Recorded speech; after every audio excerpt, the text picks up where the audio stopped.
നമസ്തേ പ്രിയമുള്ള പ്രേക്ഷകരെ, നമ്മുടെ ചർച്ച ചെയ്യുന്ന ജ്യോതിഷ വാരഫലമാണ് നിങ്ങളുടെ ഈ ആഴ്ചയാകുന്നു. നിങ്ങളുടെ ഈ ആഴ്ചയിൽ നാം ചർച്ച ചെയ്യുന്നത് 2026 ഏപ്രിൽ മാസം 7-ാം തീയതി മുതൽ 13-ാം തീയതി വരെയുള്ള ഒരു വാരക്കാലത്തെ ശുഭാശുഭ ഫലങ്ങളാണ്. ഈ ആഴ്ചത്തെ വാരഫലം ചർച്ച ചെയ്യുമ്പോൾ ഗ്രഹങ്ങളുടെ സ്ഥിതി കൂടി പ്രിയമുള്ള പ്രേക്ഷകർ മനസ്സിലാക്കുക.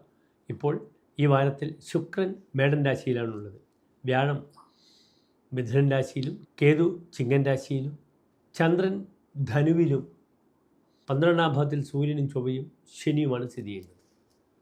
ഓരോ രാശിക്കാർക്കും ഈ വാരഫലം, ഈ വാരക്കാലം ആഴ്ച എപ്രകാരമായിരിക്കുമെന്നാണ് നാം ചർച്ച ചെയ്യുന്നത്.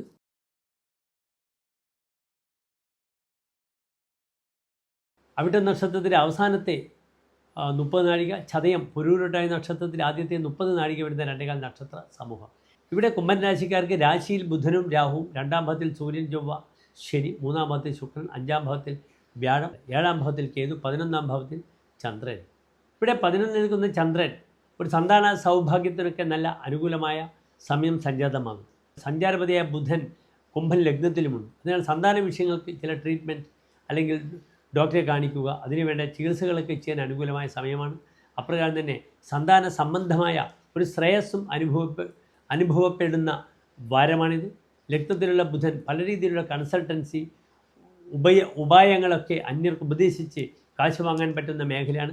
പ്രത്യേകിച്ച് മെഡിക്കൽ ഫീൽഡിൽ പ്രവർത്തിക്കുന്നവർക്ക്, അത് റെപ്രസെൻറ്റേറ്റീവായാലും ഡോക്ടർമാരായാലും അല്ലെങ്കിൽ മറ്റ് പാരാമെഡിക്കൽ മേഖലയിൽ ജോലി ചെയ്യുന്നവർക്കും പുതിയ ജോലി ലഭിക്കുക, അല്ലെങ്കിൽ അതുമായി ബന്ധപ്പെടുന്ന പഠിതാക്കൾക്ക് കർമ്മമേഖലയിൽ പുതിയ പഠനം, ഫോറൻസിക് സയൻസ് മുതലായ വിഷയങ്ങൾ, അല്ലെങ്കിൽ അതിനുമപ്പുറം ഫാർമ കമ്പനികൾ അല്ലെങ്കിൽ പാരാമെഡിക്കൽസുമായിട്ട് ബന്ധപ്പെടുന്ന വിഷയങ്ങളൊക്കെ തന്നെ നല്ലൊരു സമയം സംജാതമാകും.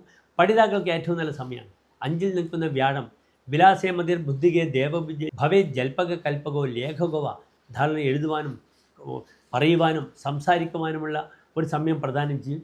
ഏതായാലും ഈ വാരം വലിയ ബുദ്ധിമുട്ടുകളൊന്നുമില്ല. ധനപരമായ വിഷയത്തിൽ താൻ വളരെയധികം ലാഭം പ്രതീക്ഷിച്ച് ചെയ്യുന്ന കർമ്മങ്ങൾക്ക് നിഷ്ഫലമാകുന്നൊരവസ്ഥയുണ്ട്. കാരണം 2-ാം ഭാവത്തിൽ പാപഗ്രഹങ്ങളാണ്.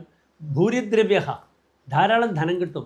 നവഹൃദധനി, രാജാവ് തന്നെ ധനം അപഹരിക്കും. അതിനാൽ നമ്മുടെ GST മുതലായ സെയിൽ ടാക്സ് പോലത്തെ കാര്യങ്ങളൊക്കെ തന്നെ വളരെ ശ്രദ്ധിച്ച് കൈകാര്യം ചെയ്തില്ലെങ്കിൽ ധനനഷ്ടമുണ്ടാകും. വലിയ ഫൈൻ ഗവൺമെൻറ്റിന് കൊടുക്കുന്ന അവസ്ഥയുണ്ടാകാം. ഈ യാത്രാ വിഷയത്തിലൊക്കെ നന്മകൾ കാണുന്നുണ്ട്.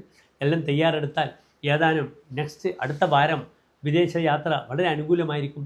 കുംഭൻ രാശിക്കാർക്ക് ഓർമ്മിപ്പിക്കുന്നു. നന്ദി, നമസ്തേ.